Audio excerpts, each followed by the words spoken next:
Hey guys, how's it going? It's Calvin Raab. Now I'm really excited to make this video, and the reason for that is because I'm going to be diving into a part of real estate that doesn't get enough attention and that a lot of people don't really know about, and that is the idea that there are other ways to make money off of your rental property aside from rent itself. So usually when you're calculating the numbers on a certain rental property or you have a rental property, the only income you have coming in are through the rent. And this is going to go over 10 different ways that you can make money and monetize your certain investment property or rental property aside from rent. So you can even get a little bit more cash flow and a little bit more money coming into your bank every single month, every single year, and different things like that. So let's go over these 10 ways, and hopefully one of them will allow you to start making a little bit more money on your rental property. So let's jump right into number one. And if you're new here, my name's Calvin Raab. I make videos all about personal finance. So if you're into that kind of thing, I would love it if you would subscribe. The first way that you can start getting some more money coming in is through self-storage. Now,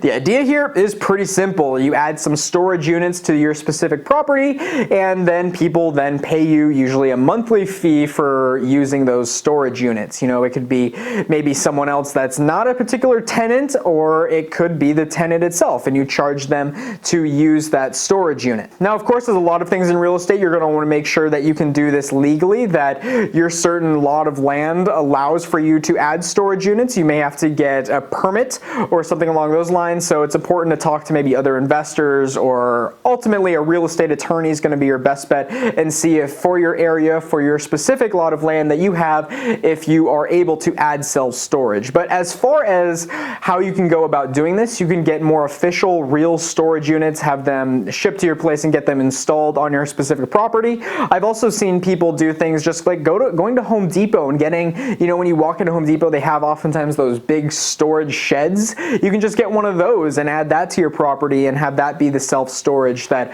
other people can take advantage of. Now, it's very low maintenance as far as anything like that. You know, you're not going to have that many things breaking in your storage unit. You don't got to worry about oftentimes a toilet or something going out like that, but it's just very simple, and the business idea of it is very simple as well, but it is a way to get some more money coming in.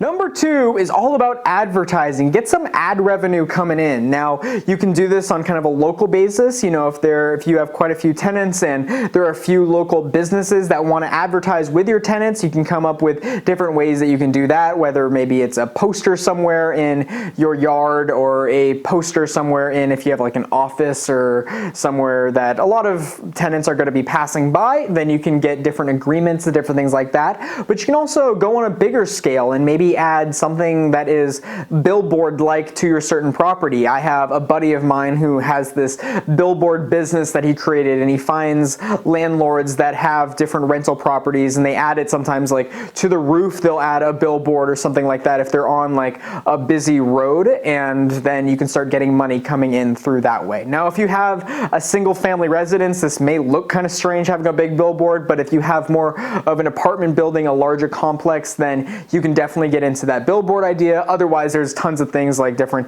posters and different things that you can get up, but you can always get some ad revenue coming in.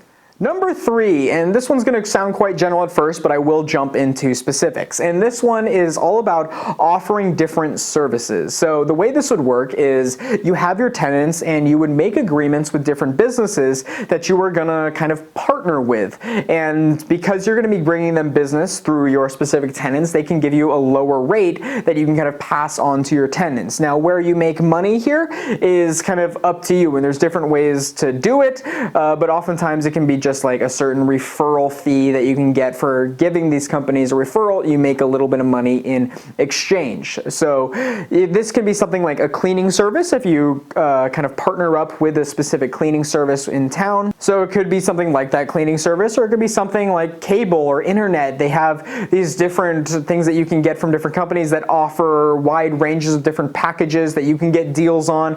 Sometimes even they allow you, if you have that many people using their specific service, they then then give you internet for free for you personally, and there's a bunch of different deals out there if you just start investigating into them. And the cool thing is, oftentimes it's a win-win for everyone, because the tenants may be getting a lower price because the business on the other end is charging you less because you are giving them a lot of business, so they're going to give you a little bit of a deal. Plus, somewhere along the line, you can figure out how to make money. I've seen it done in many different ways, how you can make money along here. So offering different services is what this one is all about. Number 4 is a vending machine. Now the business here is pretty simple. You can add the vending machine, you will stock it up, and when it gets empty, then you can restock it and you take the money out of it and you figure out what your profit spread is. So pretty simple to start. A lot of different blogs and a lot of things written about how to start a vending machine company. But if you got a lot of tenants and you got some enticing things sitting in that vending machine, then this can be a great opportunity for you to make some extra money. Number 5 is rent out parking. Now you can do this in multiple different ways. I've seen some people rent it out to their tenants. You know, if they want to have a good parking spot, then they can rent that out. Sometimes a lot of landowners may have covered spots and people can pay for those. But I've also seen this done where if you live in a very popular area and you have a good amount of land, then you can charge for parking at your specific place. Maybe you can charge hourly or different things like that. If there's a big event going on in your area and you have a parking lot, you can charge for specific parking spaces or for people to park maybe on your land somewhere.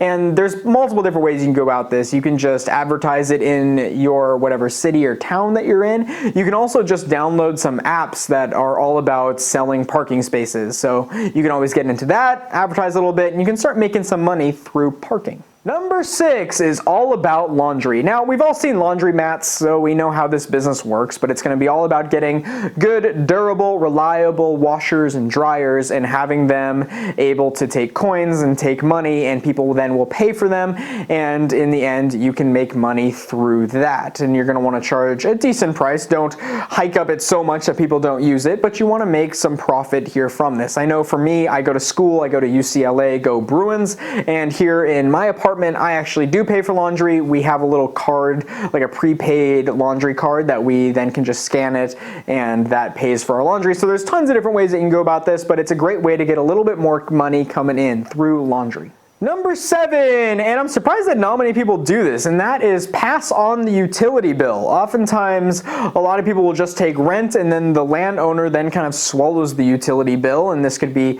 even like water or electricity or something like that. But you can pass that on to your tenants and have them pay for it. And this way you don't have to worry about what the amount is every single month. And this is a little tricky if you have a multifamily property and it's not separately metered, then things can get a little tricky, so you may want to look and kind of do like a cost analysis of if it's worth the price of getting them separately metered and just see if it's something that you want to get into. That way you can charge everyone separately for electricity and they get their correct rate rather than splitting it evenly, because different people use different amounts. But passing on that utility bill and not having to worry about paying that every single month is something that is going to help you as far as peace of mind goes, but also getting some more money coming in for you every single month. And that's in the end goal here. Number 8 is you are going to make electricity. So the way you would do this is you would create a giant lab, and you're going to be able to go in there and you're going to be able to start maybe every night just work. Okay, no, I'm kidding. You're not going to have to do that.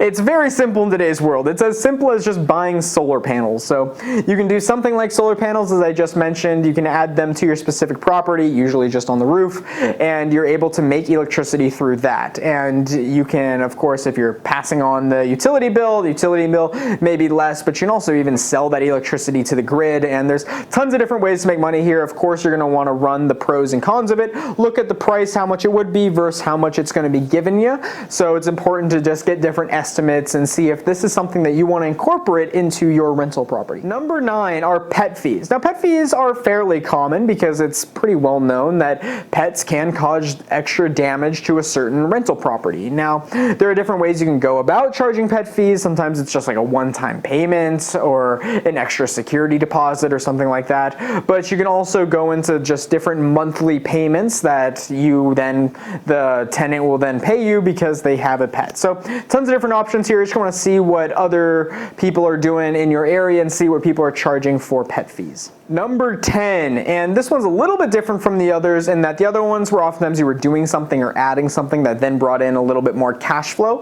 but this one is going to be pretty simple, and that is through the tax breaks. Now, there are so many tax breaks, some of them obvious that a lot of people know, that a lot of landlords take advantage of, but oftentimes there's a lot of little ones that a lot of people don't really know about, and I've had a lot of interest in reading about them and seeing that there's a lot of different things that you can write off or just get tax breaks for. So the best way you may want to go about this is hiring a CPA, because they are going to be able to really maximize the tax breaks that you're going to get through your rental properties. Now oftentimes here you may want to look into hiring a certain CPA. Now CPAs may seem very expensive when you first see their prices, but when you really break it down and see how much they're actually saving you, oftentimes hiring an expensive CPA makes you so much more in the grand scheme of things, and just on a larger scale you see that yes, they're expensive, but they're well worth it. Alright, so that will wrap it up. And the way I actually thought about this was I was reading an article, I believe it was on Bigger Pockets, where someone was talking about they were able to pay all their expenses and everything else through other means of income aside from rental income. So that's kind of when I started digging into what these different ways were to make money on rental properties. So that will wrap it up. I hope you enjoyed them. I do want to ask you guys, there's a lot of people out there who know a lot more about real estate than I do. And I'd like to ask you, what are some other ways that you can make money on rental properties aside from rent? You know, in this video I went over 10, but I'm sure there's many, many more. So I'd love it if you would just drop that in the comments below. I would love to see it. Certainly I'm interested in this, so I'd just love to hear what you have to say. But ultimately that will wrap up this video. Thank you guys so much for watching, and if you guys have not subscribed yet, I would love it if you would. I make videos all about personal finance, but when you do subscribe, you'll find new videos here every single Monday and Friday. So be sure to look out for those, and ultimately, thank you guys so much for watching. And thank you to everyone who's been commenting. Thank you all to the new subscribers. I've loved seeing the numbers go up, and it just lets me know that I'm able to reach more and more people, which makes me very, very happy and very excited, and just truly inspires me to make more and more content. So if you haven't subscribed, I would love it if you would do. But that will wrap it up. Thank you guys so much for watching, and just have an awesome rest of your day. I hope this fall is treating you well and you're just having a good time. So thank you guys so much for watching, and as always, my name is Calvin Raab, and I will see you soon. Bye guys. Good talking to you, or filming, and I don't really know how to address that, but have a good one guys. Bye.